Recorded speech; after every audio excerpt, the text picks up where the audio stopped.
Hi, I'm Steve Shelburne, owner and operator of Shelburne RV here in beautiful Cleveland, Tennessee.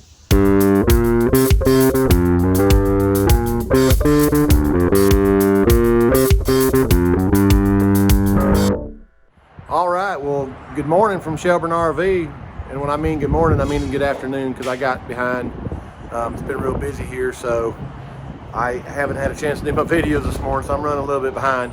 But I'm gonna take you around and show you what we got going on. First of all, I've got this 07 Winnebago Journey that came in, and the customer actually saw one of my videos on Basement Airs and then contacted me and said that the outdoor fan motor on this one was growling when he was turning it on. So made an appointment with me a couple weeks ago and got it brought in to me. As you can see, we've actually got the Basement Air and the batteries, because he had a couple engine batteries that were no good. So Lewis and I actually got the, and Brandon helped me on that one too. I actually got the Basement Air pulled out of this, and there Lewis is putting the outdoor fan motor in it. We did have a bad outdoor fan motor along with a bad capacitor. Capacitor was about 8.9. It should have been 12.5. So that was obviously another problem.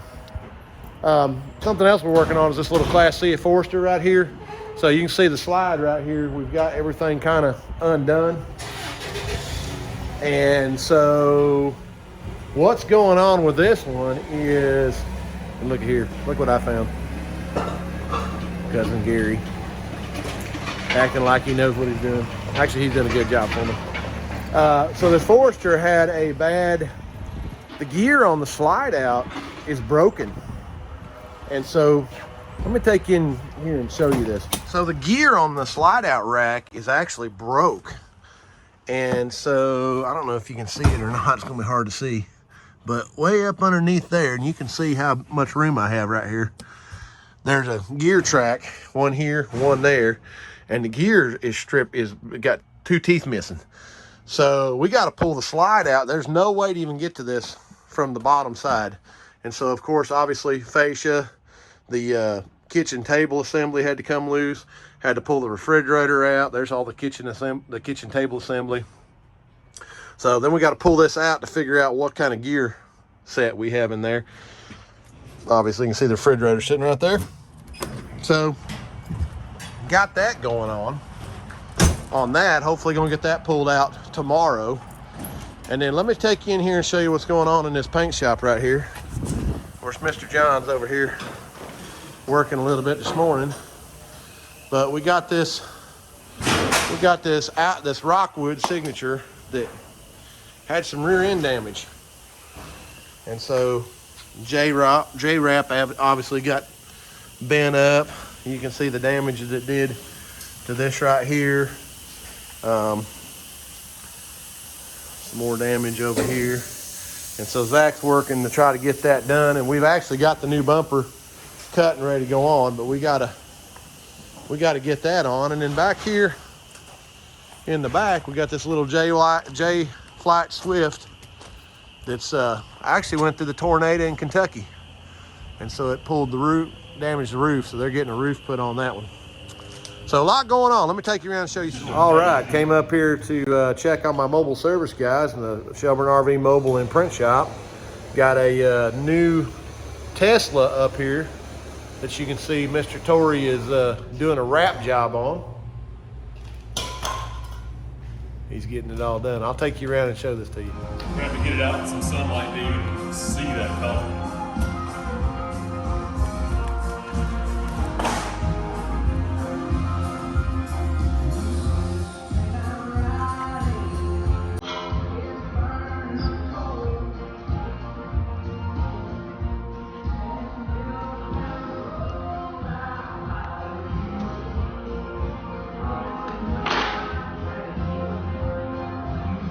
Okay, so Torrey's got this Tesla finished up here with the wrapping.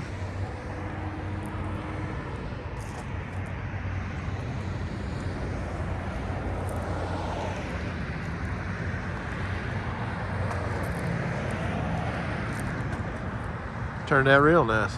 All right, well, good morning. I'm gonna get back out here working what I'm working on. I've been kind of behind on doing my videos this week. I've been shorthanded a little bit of help. And, you know, unfortunately, in the world we live in today, you know, trying to find help and people who are qualified to work on RVs is very difficult.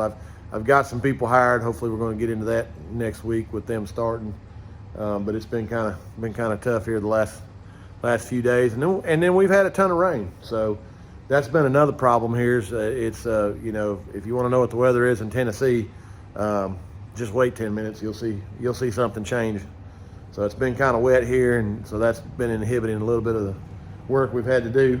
So a couple things I got going on this morning, and we'll kind of get into this here. I've got that 4 kW generator right there. You probably saw in the previous video, I guess I might not have been very clear about it. We got generators. There was one that I was holding the start button and it was running. As soon as I let the start button off, it would die and shut down.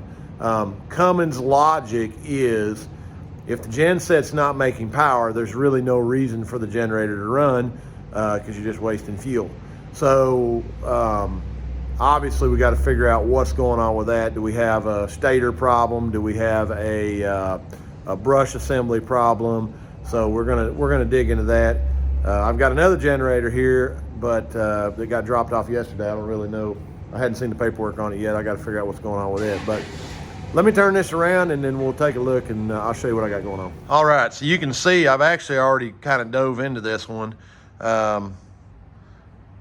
One, I want to check the brush assembly and the slip rings to see kind of what's going on here. Now, a lot of you guys are going to be asking, what in the world happened right there? Well, so the flywheels on these 4 kW generators, this is the hole for the puller, but these are not threaded. Typically never threaded. They just there's just a hole. And so obviously I got to get out my puller here, and I've got to tap that out. I don't have to drill. I just got to tap it out. Now, what's kind of wild about this one, this thing was just stuck on that shaft right there. I was actually pulling on this thing so hard that this was bowing. Man, I really kind of amazing that I even got it off of there. So I actually put it on there, put some Hilco on here to try to help break it loose, tighten it way up with my impact, let it sit overnight. And this morning when we came in, it still wasn't coming off. So I used my impact to run the nut down tighter and then hit it with a hammer real heavy. Finally got it to come off there. So that was a little bit of a chore. So looking at these brushes, you can see this brush right here actually is looking pretty rough, and it looks like this thing possibly has been arcing right there. So that's obviously something that I'm seeing that I'm not liking. Now on these slip rings, I don't know, it's gonna be hard to see with the flashlight. I don't know, it's kind of hard to see right there. This slip ring here, the very back slip ring actually looks pretty decent, but this slip ring here has got some nasty stuff going on here. So we're going to clean these slip rings and do that. But before I do that, I'm actually going to go ahead and do a stator rotor test just to make sure that we don't have an issue with this stator or the stator or the rotor. And if all that tests out, then I'm going to put a set of brushes on here, clean the slip ring. We're going to reassemble it and retest it. So that's kind of what I got going on there. And we'll get going on that here in just a few minutes. I've got another generator around here, but I can't remember. I've got to go look at the paperwork and see what's going on with that. But more to come. So yes, here's the other Onan 4 kW that we got to look at. And I guess I was just looking at the paperwork on it, and the customer has stated on it that that it won't stay running either. So I'm going to have to get it up on the bench, and we'll do a test fire on it and see what's going on. I guess they did put a new carburetor on it, so we'll dive into that here in just a second. Okay, so Brandon's been working on this fairly new. I think this is what, a 2019 model maybe? 2020 model Cherokee, and customer's saying inside the floor in the kitchen he's got a lot of water that's been coming in there. So we actually came in here with our Seal-Tech machine, and Brandon ran it yesterday, and he actually found, see if you can see it, kind of hard to see, but there was huge amounts of air that was flowing out of right between there. And so evidently we've got some water that's getting back in there and kind of wicking. Now, after testing it with the machine, he also had a bunch of problems, and you can kind of see not a very good job that they did on this sealant right here. It's really kind of a bad deal. But he's got a lot of issues in this area where water was coming out of those trim right there. The other problem was, and he's already sealed this, it was kind of the same thing. Lots and lots of gap in there. So we're going through and resealing all this, and then once the sealant sets up here in a couple hours, then we're going to retest this whole thing with the Seal-Tech machine and see if we resolved all of those leaks. Okay, so Brandon and I have been working on this this little bounder that came in. Actually had no 12-volt power, and got to looking, and the batteries were completely out of fluid. Now, 6-volt batteries are not my favorite. They're very, very high maintenance. You probably can't see, but that battery swelled. So we've got some problems with the 12-volt kind of wigging out at the moment. So we're going to recommend to change those. We're going to change those over to two 12-volt, two 24 series 12-volt batteries, because I want to get away from them high maintenance 6 volts. And then the other issue we had right here, we got another gen set, another 5500, and it'll turn over and crank, but will not start without putting ether to the carburetor. So we've got fuel coming in. We just ain't, there's just been sitting evidently, so it's got a carburetor issue. Brandon, while we're waiting to get approval on that carburetor, he's got this other gen set over here tore apart. And one thing that we noticed on this, the customer has come in here and put a new carburetor on here, but the first thing we noticed right off the bat is this arm is actually supposed to be on this side. Now, I'll show you this other 4 that I have over here, and you'll see where the arm is on that one. See how it's on the back side right there? Typically, you can't get it past, when you go to do this, that's what this little piece is right there. So we got to pull all this back apart to get that over here on this side. But this is part of the heat assembly for the choke, and so this has got to be on the other side. And so now what happens is, this thing's opening up, and that arm can't get past there because it's got to be over here to let it work. So got to resolve that. And then we were missing a tube, looks like, from breather tubes, got to be changed out. So this one here wouldn't run. I'm going to start with that, and then we'll see if there's something else going on.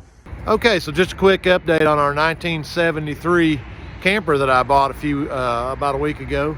I originally thought this thing was a Dodge. Come to find out, the more research I did, this camper was actually built by the Boise Cascade Company. It's a big lumber company, and evidently for just a few years in the 70s they were into the RV industry. So this was actually a Boise Cascade Imperial camper. So it's very, very kind of odd. I actually did some looking on Wikipedia, and there's only like a little one-line sentence on Wikipedia that Boise Cascade was actually building RVs then. So yeah, definitely something that's kind of odd. Just happened to kind of stumble across it, but the more I've looked into it, it's just kind of an odd camper. Now it is built on the Dodge chassis, so it does have the Dodge 440 motor and transmission in it. But yeah, can't be very many of these campers still floating around in the world. Kind of a unique deal. So just a little quick update on that. I hope you guys enjoyed our videos this week. I know they were a little bit on the short side. I had kind of a crazy week with the rain and being a little short-handed, but glad you got to see what we had going on here this week. So thanks for tuning in. Hope you enjoyed, what you saw this week, and remember that this video is Cousin Gary approved.